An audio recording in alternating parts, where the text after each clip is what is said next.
Here we are. Welcome. Hello, you lot. We are back online. Yay. Welcome. For those of you that are live online, as normal, please make the session as interactive as you can.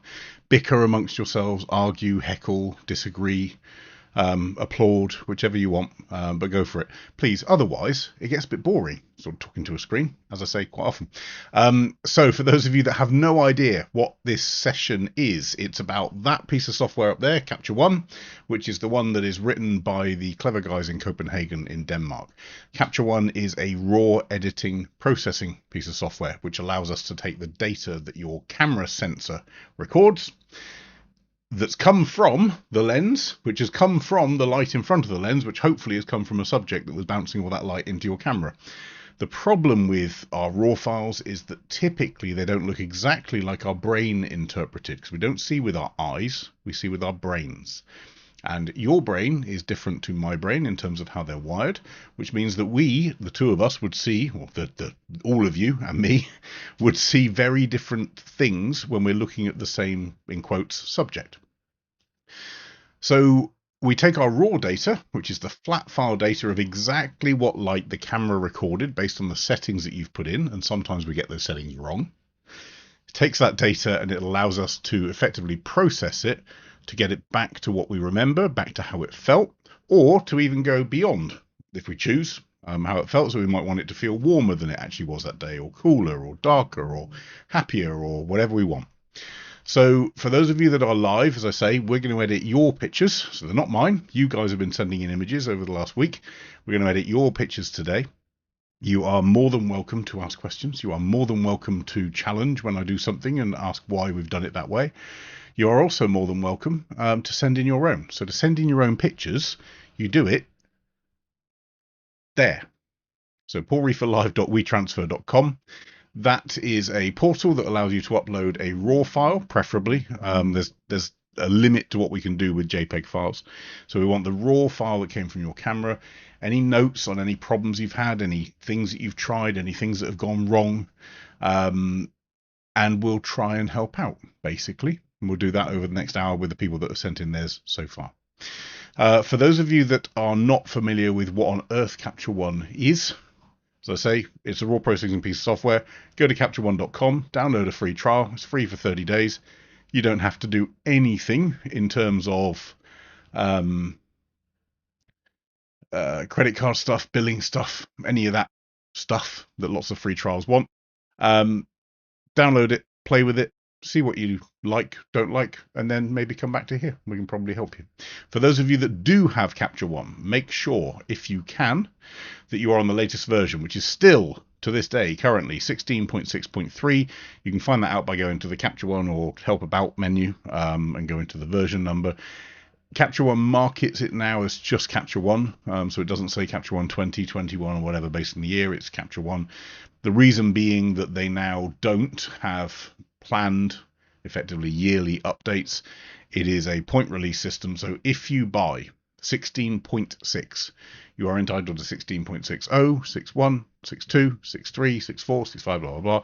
The second it switches to anything that changes that 0.6 bit, if you buy a perpetual license, you are not entitled to that update. If you have a subscription, you are. So life's about choices. So a couple of things. To someone who doesn't have a name, but whoever that is, can I send in a DNG file? Yes. A DNG, being a digital negative file, is a standard that I think from memory was tried to be established from Adobe. But yes, you can send in a DNG file. And Paula, to your point, I think you mean WeTransfer. The original founders are starting a new file transfer service. Yes, they are.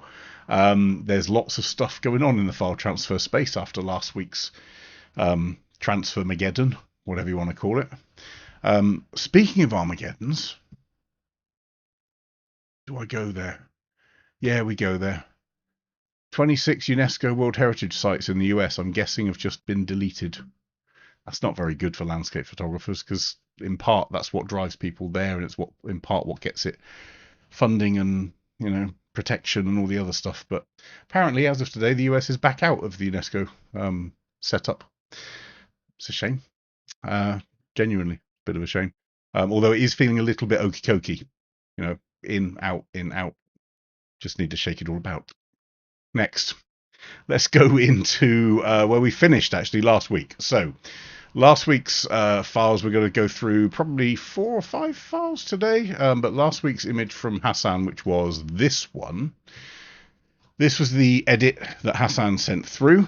That edit was, again, this is a raw processing piece of software. So the edit, what a lot of people tend to do is to try and get as much detail back from the shadows, from the highlights, and we want to see as much as what we saw at the time, of course, because our eyes have got a fantastic dynamic range.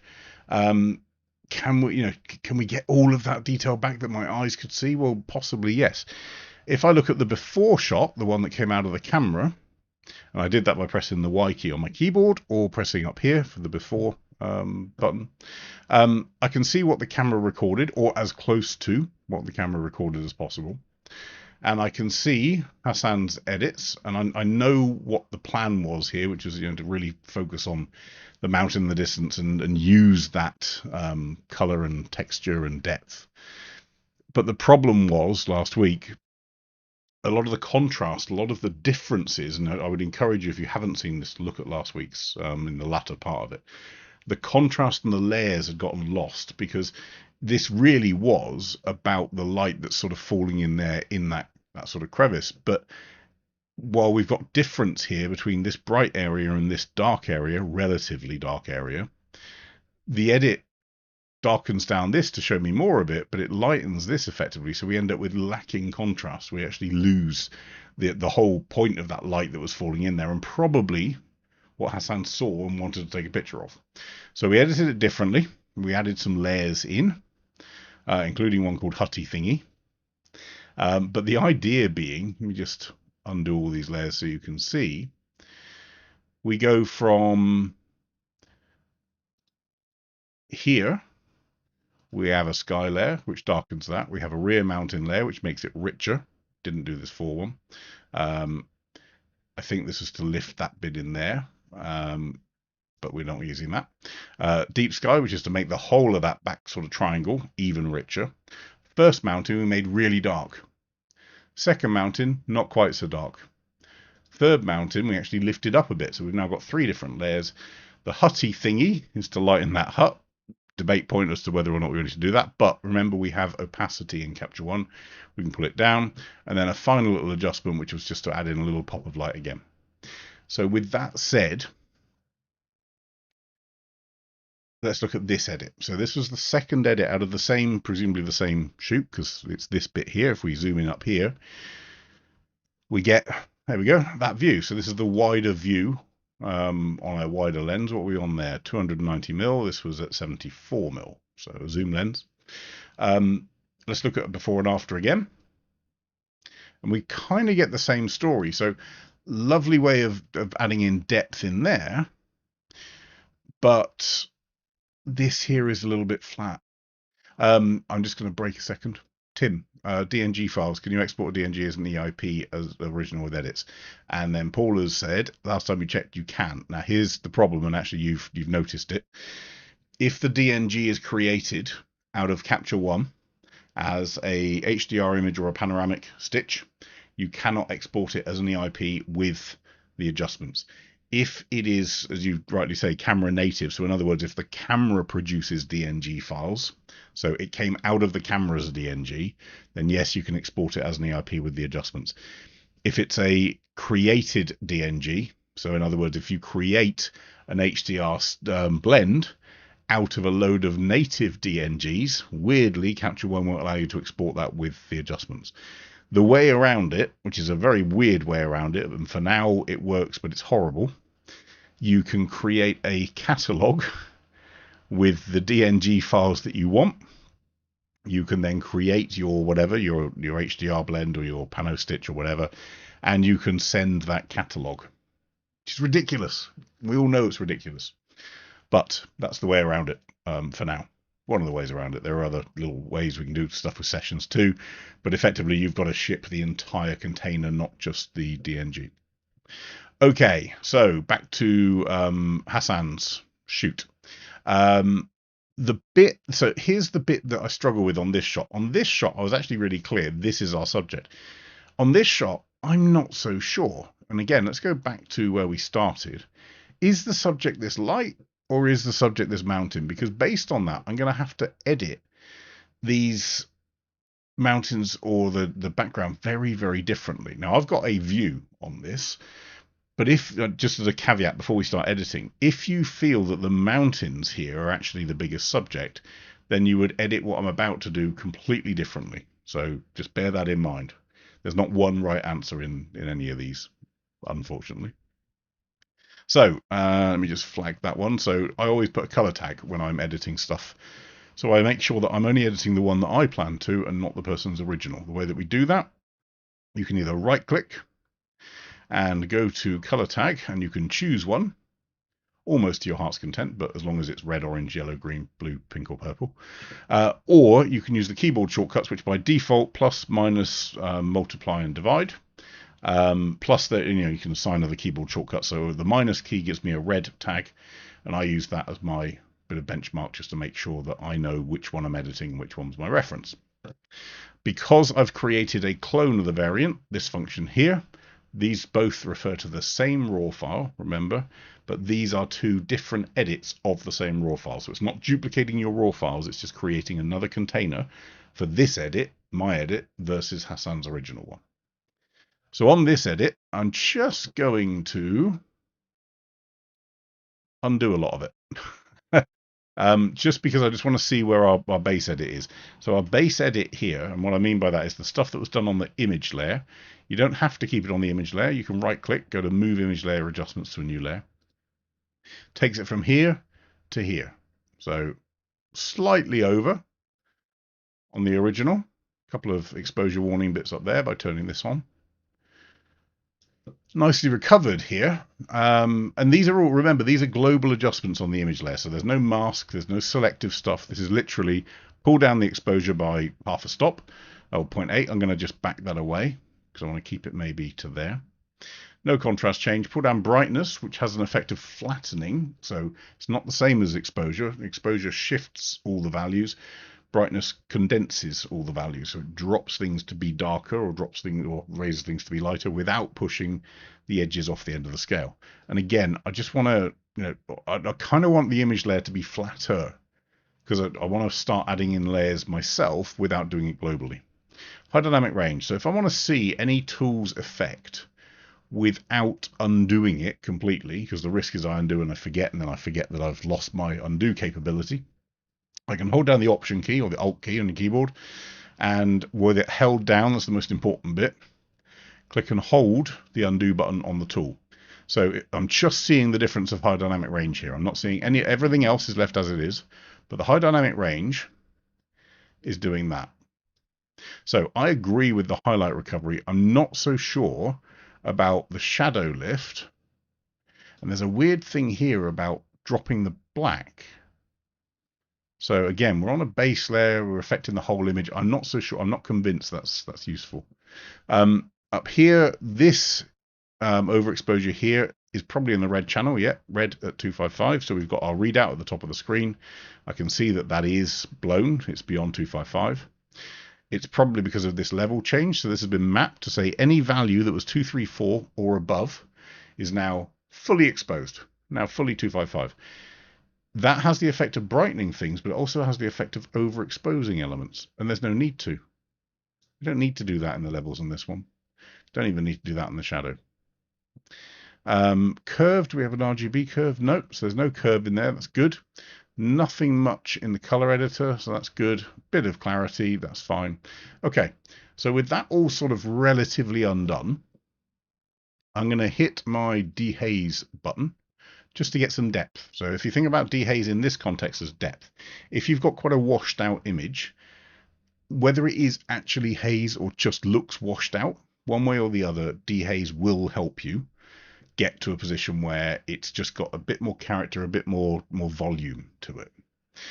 If it's using the wrong shadow color or haze color effectively, you can choose a different one for out of your image. So if you had some fog or if you had some mist or whatever and it was a certain color you wanted to get rid of, click on the little dropper, and it'll pick that up independently, effectively. There's a bit of vignetting on this lens, so I just want to check in our lens correction tools, do we have light fall off enabled? And we don't. So while we may choose to add vignetting, and those of you that have been on here for a while know that I do it quite a lot, at 5.6 we probably don't have much in the way of diffraction, but there is some light fall off on this lens. So look, that's out of camera. If I set this to 100, which assumes that that's all light fall off completely corrected, look at that difference. Out of camera. So this didn't look that vignetted, right? But now it does. Because the Capture One lens correction tool that uses, in this case, the manufacturer profile, in other words, the profile that was baked into the raw file by the manufacturer, which is, I guess, Nikon and Tamron in this case, has been read by Capture One. Capture One knows what to do, so it applies a light fall off that says it knows how that lens effectively naturally vignettes and to correct for it, only in the lens position, not as a vignette on the crop. Now that feels very different now, right? From there to there. We may choose to put a vignette in, but I'd always want to start ideally from a relatively clean baseline of even toning. Okay. So let's look at our other layers. Ski grad. I'm guessing that means sky grad. But now here's where we start to see problems with using masks. Don't know if anyone spotted that, but have a look up here. I'm going to turn off my exposure warning.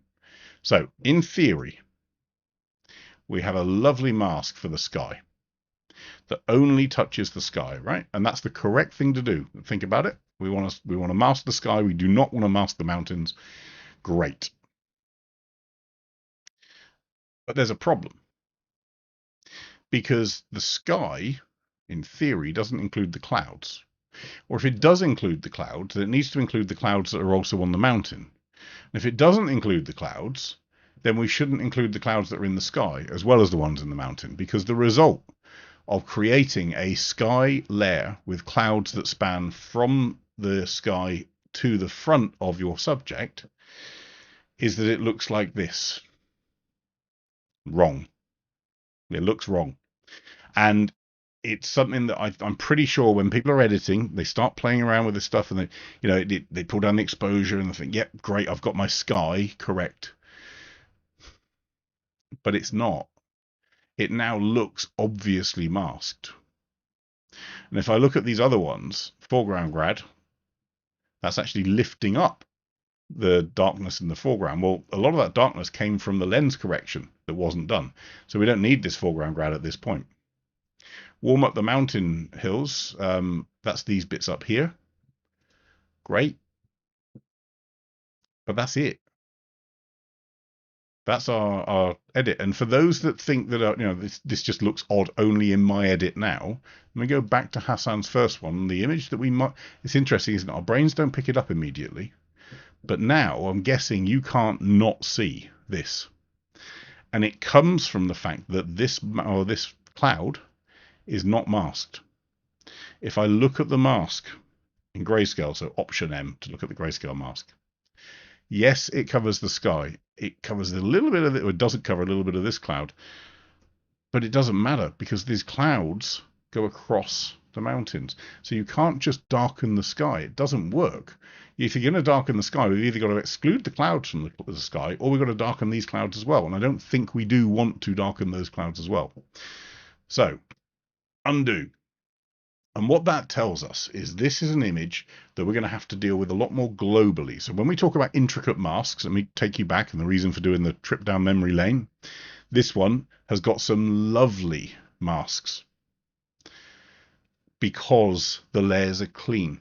There's nothing that traverses between the sky and this mountain here. Nothing between this mountain and this mountain. Nothing between this mountain and this mountain. So I've got some clean lines that I can use to create those shapes. I don't have that luxury in this one. So a few things. Where are we? Tim, my brain didn't pick that up because there are so many grey mountains of similar tinted rock. Exactly. So because we don't notice this stuff, what happens is you spend an age editing, and I'm sure that Hassan probably went through for ages trying to edit around the edges and making sure that it was all neat without taking a step back. And it's something I'd encourage everyone to do when they're editing. Before and afters, often check your progress. Every now and then zoom out and just stand. Literally, I do it quite often. I stand away, close my eyes, open them, and go, oh, it's worth doing. Where are we, Keith? Do we ever use the subject selection button in Capture One to see what considers the subject? I do.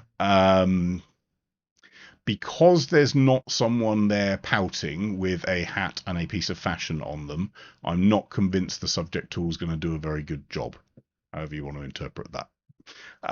But subject tool is very good in fact, the giveaways in the icons at finding people. I haven't found it particularly good at finding things that aren't people. In this case, it has actually picked up what I consider to be the subject, but it's certainly not the subject, is it? So I'm not convinced that the subject tool for landscapes, I do not believe to be a valuable asset in most cases. Where are you? It looks like the cloud is wrapped behind the mountain when it's actually in front of the mountain as well. Yeah, it does. So this is an interesting thing. Again, just to explain people's minds, because of this difference, you actually go from changing the position of the cloud. At the moment, the cloud is actually in front, as Keith says. So this cloud, if I were to draw a line, would probably sit above here. Because of this layer, now all of a sudden, we've almost made the impression that the cloud is sat behind the mountain, so it's sort of over here if I look looking vertically, and it's not. It's all one cloud. So we've got to think more global because we've got things that are crossing paths. We've got to think a bit more strategically. Let's call it that. So let me just get rid of that. Let's get rid of that variant. Good. So instead, I'm going to play a little bit. I'm going to get rid of these layers actually, and that one because we don't need them. And I'm going to use an AI brush, and I'm going to select some bits. I was going to try and select some bits of cloud, but it's not going to let me because the AI brush, again, sometimes it does a good job with clouds, sometimes it gets a bit confused as to what a cloud is. But let's go with getting there. So in a minute, you're going to see why I'm not too worried about it getting it a little bit wrong, because there's a much better tool in Capture One that you all know I love. No prizes for the first person to guess it, but I will put your name on the screen.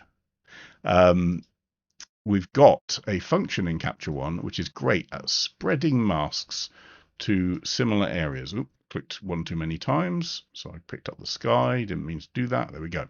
So I've got a load of roughly clouds. They're not perfect. In fact, this bit here is wrong. So let me just go on to my AI eraser and get rid of that bit. Okay, and that bit. See, Tim's going to take a lot of screen time today. A lot of screen time. So we now have a very rough mask. Oh, Lotfi's not. No, mate. So here's the problem with the Luma range. It's good answer, but Luma range is great at grabbing a certain range, as its name, of luminosity, and the bigger the difference between that range, the more accurate Luma range will be at it. If I'm trying to define here and here, well, this is 165. Look up here. This is 195. They're easy to decipher. But what about when I get to here? This is 120, but it's still cloud. What about down here? This is 127. Well, if I've included the 120 of the cloud above, I'm also including that because I can't have a Luma range that sort of does a double dip. Here, 135, and I do want it in as a cloud. Here, 125, and I don't want it in. Here, 148, I do want it in. Do want 125 there. Do want 124 there. I don't want 100. But there's rock here. So I don't want this rock, which is 121. You see the point that the shades or the tones aren't far enough apart. So instead, we're going to... Sorry, went on a little trip. We're going to use the Refine tool. And the Refine tool, the best way, if you're trying to get something that looks genuine and natural, Switch to grayscale mode for your mask. Hit refine. Go full out max. Now, actually, that's pretty good already. But let's go a bit more. Apply. I'm going to do it again and again until I get to the right amount, and that's about it. So I've done 2 full refines and 1 slightly less full.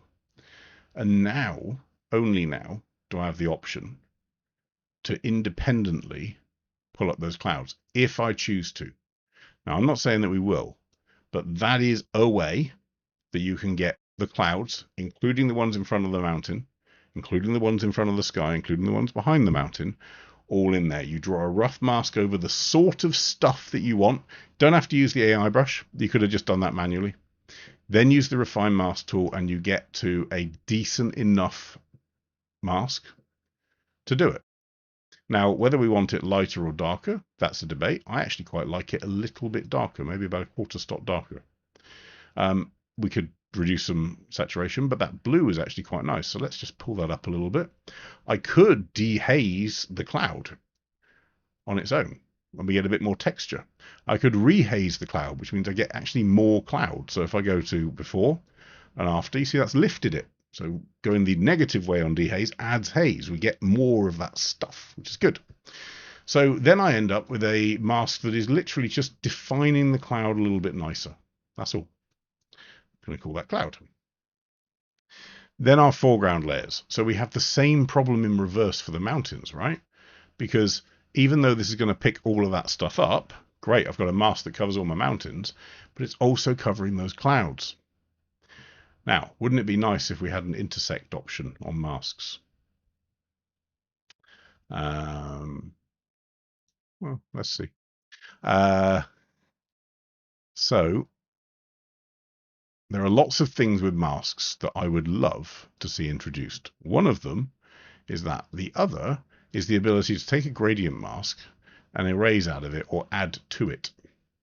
Another one is the ability to take a gradient radial and take a chunk out of it, because I still want the gradient to happen, but I want the mountains to be disappeared. At the moment, you have to do it with the rasterize. It would be nice to be able to do it with the parametric masks, but anyway, we'll see. So I've just erased stuff out of the mountains that I don't want. Same trick, refine mask. Allow Capture One to do the hard work.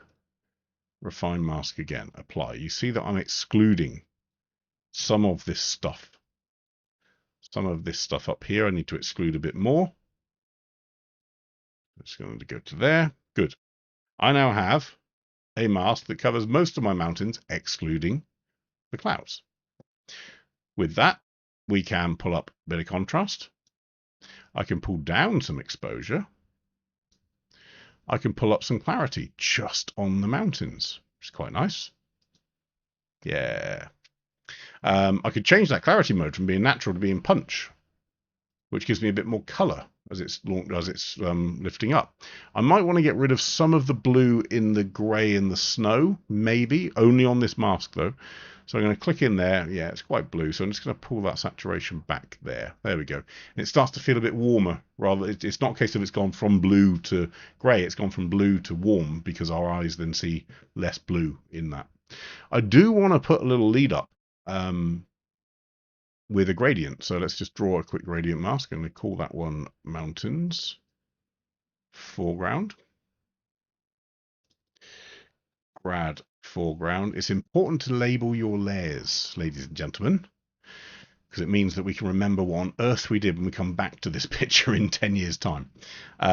So pull down my exposure. So I've got to lead up into that mountain. That's good. Now I'm going to deal with this little pocket up here specifically. So create a new layer.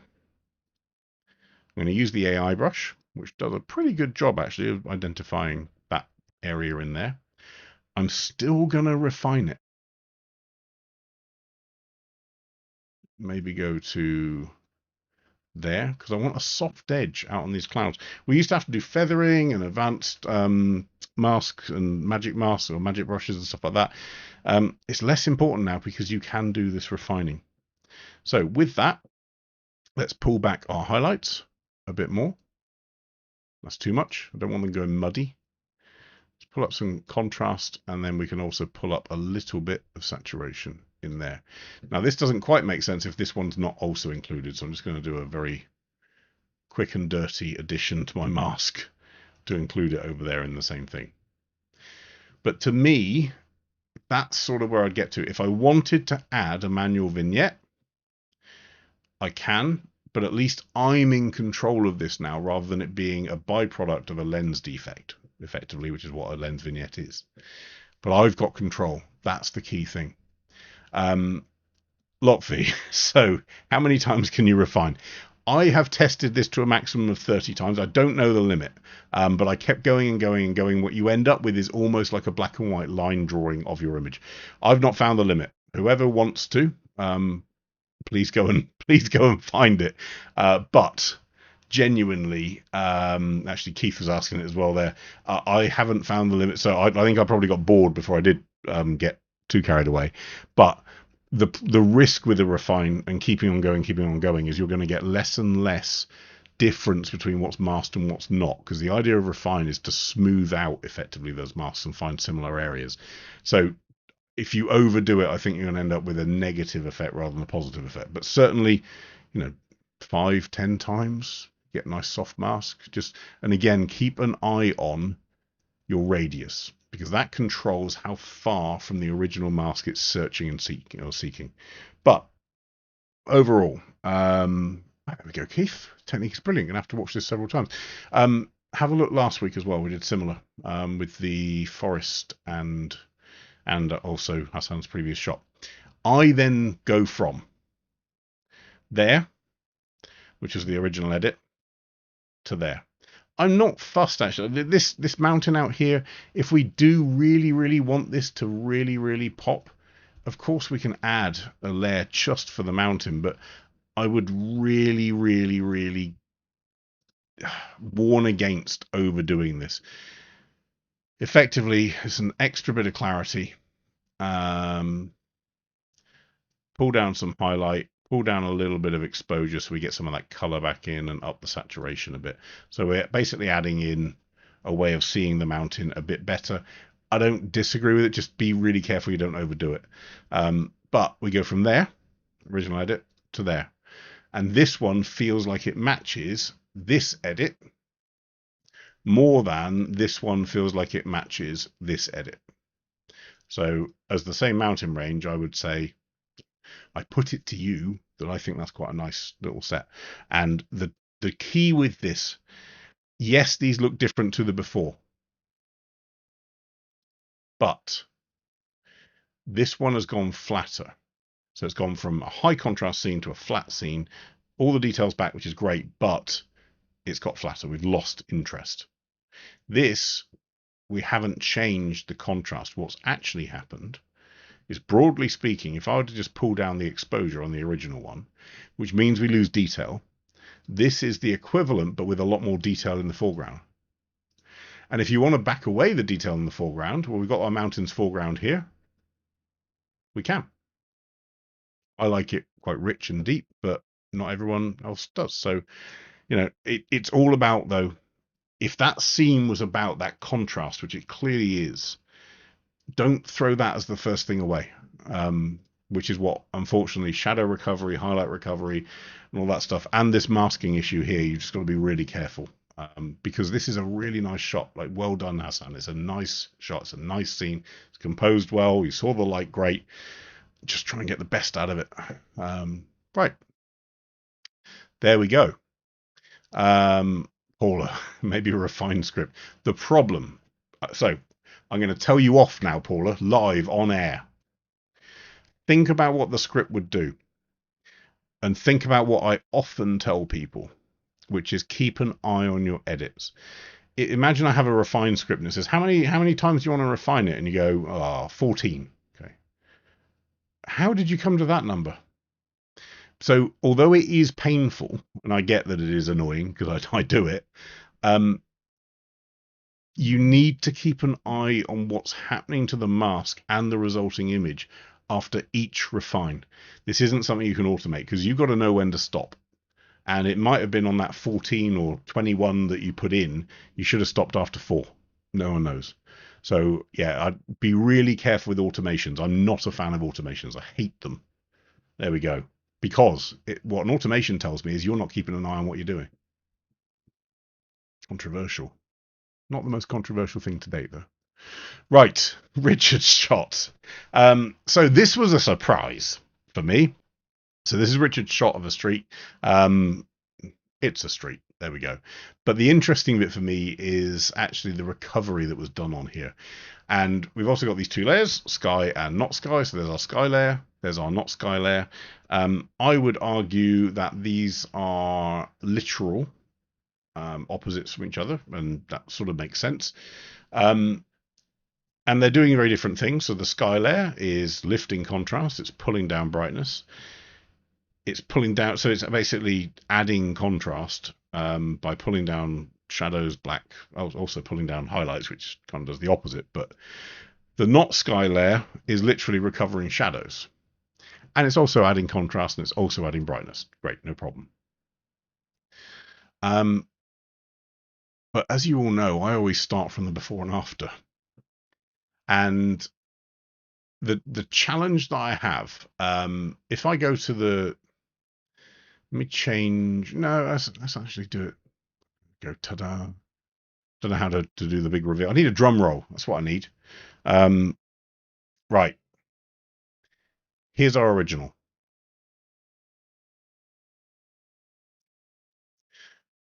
So what Richard said was that is exposed for the highlights, to protect the highlights. Great, granted. And I do. So I will. Oh, you've heard me say thousands of times on this channel, protect your highlights, because once it's blown, you cannot get it back. A shadow you can recover, but it may bring some noise with it. A highlight that's beyond 255, you cannot. So don't be silly. Expose for your highlights. Get your histogram as far to the right as you can, but do not clip those highlights unless you mean to. Light trails you might mean to. A sun flare you might mean to. But short of those 2 things, and a few weird ones, do not clip your highlights. So Richard has protected the highlights. But I think you might have gone a bit too far. And the way that I can test that is I'm going to turn on my exposure warning, and I'm going to use the exposure tool. Getting a little bit of what I'd call trim up here. That doesn't stop me pushing it. All that is where the red channel probably. It's not even picking it up. Yeah, it's just very, very, very subtle on the very edges, which we could probably deal with a lens correction. So that's not really a blown highlight. So let's just keep going. Okay, there's our point. There we go. See here, we've got some genuine proper blown highlights. So let's pull back from that point. In fact, let's give it a little bit of a margin. So I don't want things around there being blown, but this I'm okay with. Okay. What that tells me is in camera, this could have gone 2.2 stops higher than it was actually captured. Now that doesn't seem like a lot. 2.2 stops. What's that? It's double, right? No, it's not.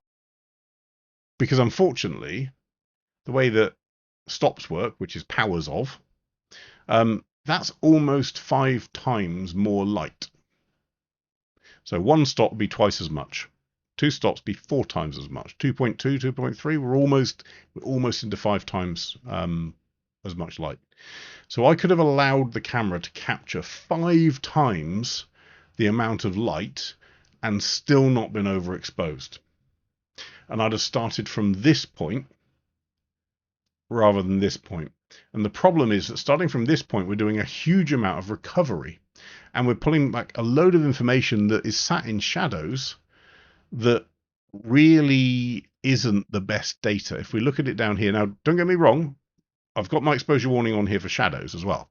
So if I put this down, so if we go 2 stops under, then we get some stuff that is below 0. Great. But while this isn't necessarily a problem, there's nothing that's massively underexposed, it is true that data in the upper part of the histogram has basically more detail, more data in it per level than data in the lower part of the histogram.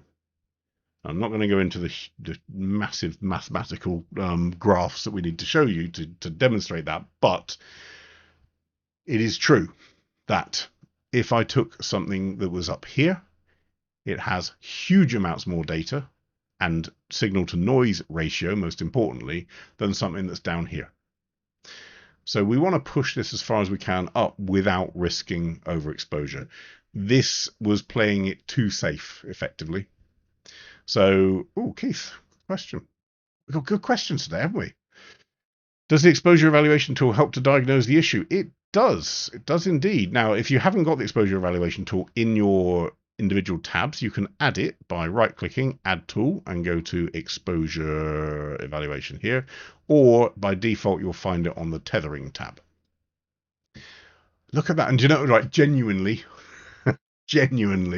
I hadn't prepped this, and in fact Richard will probably be able to demonstrate that because he knows what time we actually downloaded this file. I didn't know that actually that was going to say -2 stops, but there we go. So the exposure evaluation tool in Capture One will tell you, broadly speaking, on an overall level, how under or over this shot was, and it is, as far as Capture One's concerned, 2 stops under. I would agree with that, because by shifting this up 2 stops, we do not incur any huge overexposure. We've got a huge amount more data. And look at the data that it would have captured cleanly. So this is the thing. I'm saying that data up here is a lot cleaner, and it is at capture.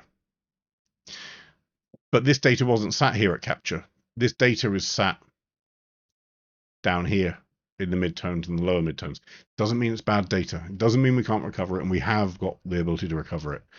But use that word, you're recovering it. You shouldn't need to recover it in this scene. Yes, it's high contrast, but for high contrast, we also know we could switch our curve from being film standard to be linear response, which helps with our contrast as well.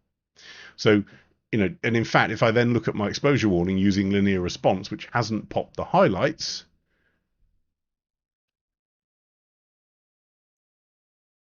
does it even blow?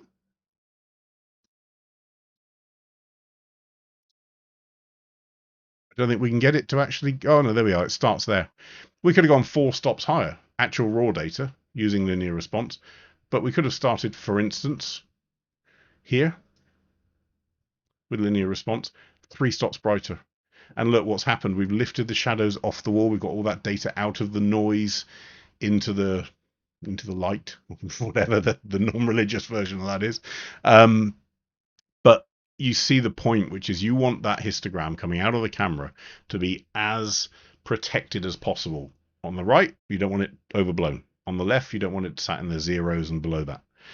And shooting this at 3 stops higher, or 2 stops if you want to be really safe, give yourself some margin. I get that. I do.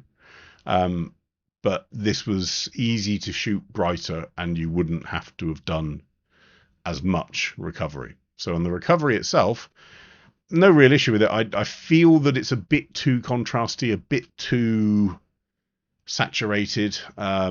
In terms of the camera itself, I'm not sure. What are we actually shooting on here? A Sony A7. Don't know the lens information on there. So the lens hasn't come through for whatever reason. So we've got on a generic lens profile. I can see in here, you know, there is diffraction in there. There are some elements of chromatic aberration.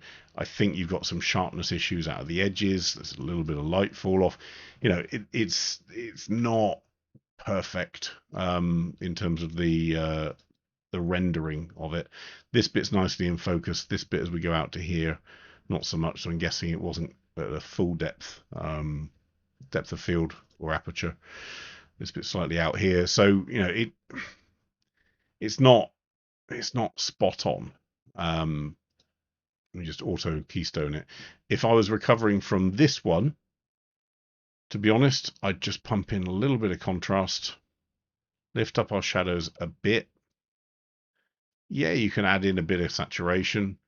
Yeah, you can add in a little bit of clarity, maybe a bit of structure, even a bit of dehaze would sort of, you know, help. But just like with the mountains, it's not about necessarily fog, but if I want to get rid of some haziness or washing across the image, the dehaze tool does that. And then maybe I might want to play with my levels a little bit, maybe lift up a bit of the image. But I would be really, really careful about pushing this edit much more than that. I think this is too far. Bearing in mind, that's where we started from. Or let's be fair. So imagine you'd started from there. Starting from there, I would get to there, no problem. I don't think I'd push it quite to there. Right. Yeah, there we go. George. George, I can never get your name right, mate. You need to send me an email with a pronunciation guide because I'm gonna always get it wrong. Here's a fun one. And when you sent this through, I'm not gonna lie, I did chuckle. Because there were two questions. One was, is it worth separating out the boat from the background with the mask and so on, and what's the best way of doing that? We'll do that in a second. The other is, I have a problem. The boat was obviously off angle. What do I do about the rotation? And I'm going to let you into a horrible, horrible, horrible little secret, George. You've tried to straighten raked masts. So, tall ships, quite often, and in this case definitely, have what's called a raked mast, which means the mast is not actually upright when you look at it from the side. In part, it was around forces, so when the sails would pull against it, it meant that it had some downward component, which would help. It was about maneuverability, it was about speed, it was about wind profile and whatever. But what's happened is, and I don't know whether it's the auto keystone that's done it, or whether it was actually when you were in camera. And I think actually it's when you were in camera, you've aligned to the masts and not to the buildings. So no, in answer to the question, no, it's not straight because the straight line should be there. The masts should be leaning back.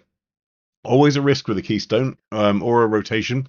What are you what are you aligning to? If you start aligning to something that's not vertical, then everything else is going to be out. If I went to the auto keystone, I'm just intrigued as to what Capture One thinks. Yeah, see, Capture One can't work it out. So I'm pretty sure if I put a guide up, I'm pretty sure you actually shot this, yeah, straight. As far as the camera is concerned, with those masts, if they were... Oh, and there's a double gotcha. See this line of this mast here? It splits. It stops there, and then it jumps forward. So actually, if you were to line up directly from there down to there, it's not, because one is actually forward of the other, again, for design reasons. So you've been tricked. And by doing it this way, it's more of a submarine than a boat. This boat is not designed to dive. So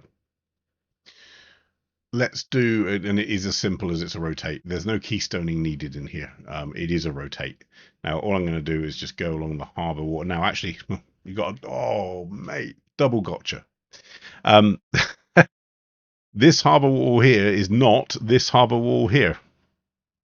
How do I know that? Because when I draw a line to the sea level here and the sea level here, you notice, look at this area down here.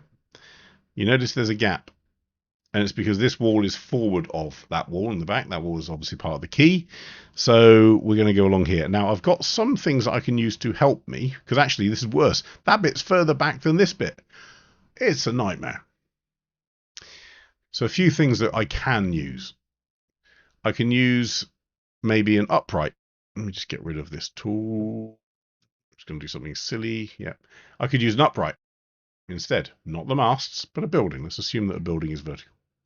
I could estimate this based on the boat position and how far I think this is forward. Or, isn't it handy that boats generally float along a waterline? And rather handily, they might have painted a nice little red burgundy colour across the waterline. So let's straighten it to the boat. That looks pretty correct. This building's slightly out, so maybe there's some work to do there. No, it's a bit of an optical illusion. Might be a little bit out. Let me just, in here, I'm just going to go and do 3.3. No, that's too much. So remember, you can do these either with cursors or by hand. 3.4, that looks a bit better. Okay. I now have a straight and level boat. Now, everything else in this shot, as we've just talked through, is a nightmare because you've got a building that makes the mast look not straight. You've got this line here, which is forward of this line, so this waterline doesn't look straight. Both of these bits are backwards or back from this line, which means the left to right doesn't look quite straight. It's a nightmare, right? So this is on a non-edited version. I'm going to do the same thing of flagging it as red. This is George's edit. So we've got an overall edit here, which has got a saturation boost, highlight reduction, shadow lift, black reduction, a little bit of a curve attempt in there, but nothing major, and some clarity. Great. And then we've got the ship. So the ship's masked. Oh, sorry, mask. Masked. It's going to get confusing. So let's. This has been refined, obviously, but my gut feel is this is probably refined a bit too much, going back to Keith's point earlier, because it's spreading a bit too much for my liking. Jamie, surely if the ship isn't completely parallel, the waterline would be off. Yes, it would. So this is a case of choosing your best, worst option in this one, because I don't have something horizontal that I can absolutely hand on heart say this is definitely correct. If this ship is closer to me at the front than the back, or vice versa, then my waterline is going to be slightly out. But I would argue at this, looking at this and looking at this distance, I would say that's probably as head-on as you can get. And part of that, and the reason I'm saying it, is when I'm looking at the ship, I'm getting equivalent. Yeah, I was going to say I'm getting equivalent, and maybe I'm not. Maybe this ship is actually looking more towards me at the front because I've got this angle here and that's matched by this angle. It's not like I'm dead center in the middle. But that said, the test for whether or not we're roughly level horizontally on a rotation, not on a keystone because that messes things up, but on a rotation, is are my verticals vertical? Because if I rotate something correctly horizontally, the vertical things should be in line. And this building is the only vertical we've really got to test, and it is vertical. Let me just pull this right the way to there. In fact, it's leaning a little bit. I may have undone too much of it there. Yeah, maybe it actually is 3.6. I'd say that's probably safer. Yeah. So what we're looking for is this vertical correct? Now it is. So I can only assume the horizontal is. And that's sort of where we get to. So about these masks. How those masks. Let's try our subject mask.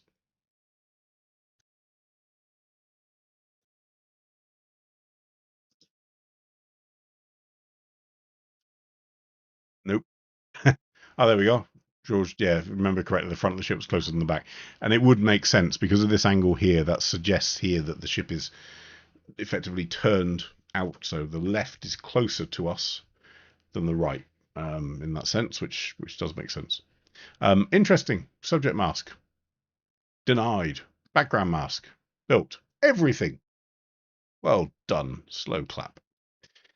So instead, sadly, we have to try using other ways. So let's try using an AI mask.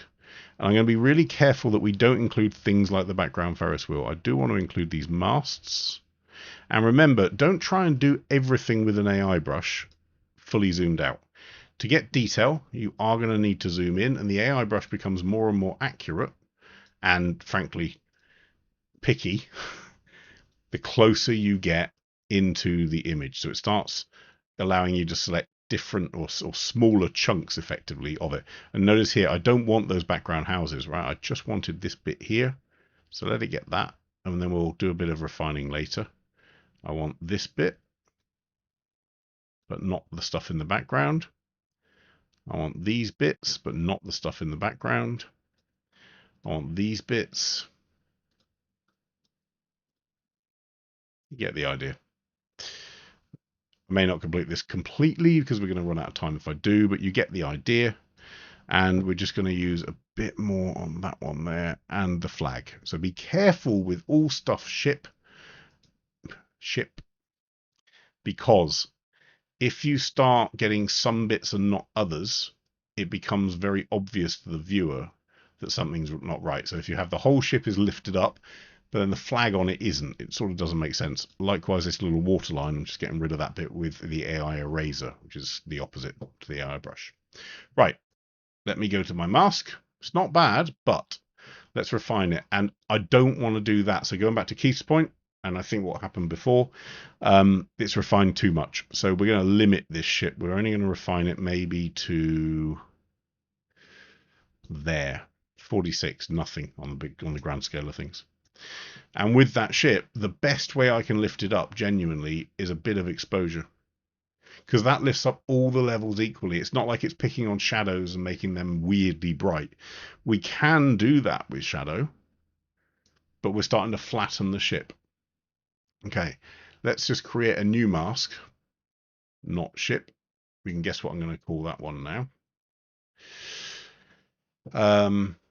Let's copy the mask from ship. Let's invert it, and I can pull down a bit of exposure. So that gives us something different.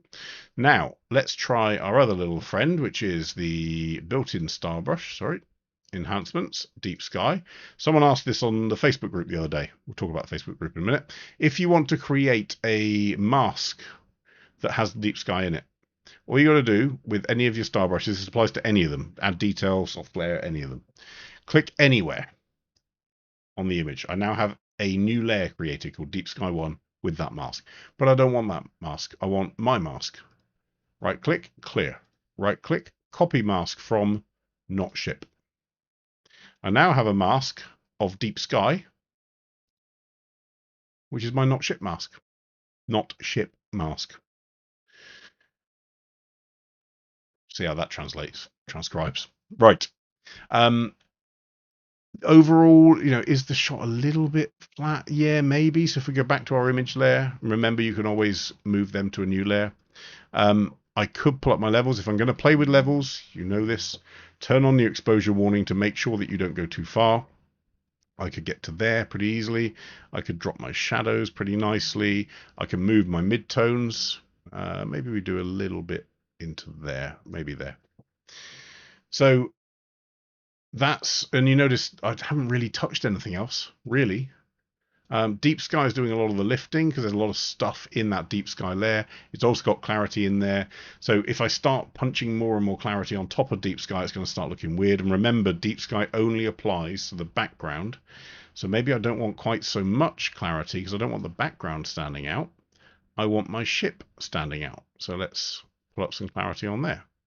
Not too much. It's going to go crispy. Let's go to about there. That does it. I think this is probably a bit too bright now in comparison, so I'm just going to go back up to my exposure, and instead of 0.73, maybe we pull it up by half a stop. There we go. But it goes from there to there. There's not, it's a pretty grey day. There's not a huge amount we can do with this sort of scene, to be honest, George. But yeah, your issue with the straightening is because you align to the mask. It's not a photographic issue. It's just, unfortunately, tall ships have their masks raked often, not all, but don't quote me on that. You're going to find tall ships that don't. There are some tall ships that don't, but a lot of tall ships have raked masts. So trying to align to the mast is what sort of screwed that up. You don't need to. You can just align to the background. If you don't have a background, some of it is always going to be best guess, but hopefully your best guess is pretty good. That's the idea. That not ship layer, I'm just going to pull up the shadow a little bit, just so it's not quite so miserable behind. But yeah, we go from there, which is our original, to there, which is the edit, and there, which is where I would probably end up. If you wanted to make a real thing of those masts being yellow, you could, of course, go into your color editor, go to advanced, pick on your little yellow cluster and up your saturation a little bit so they pop, maybe.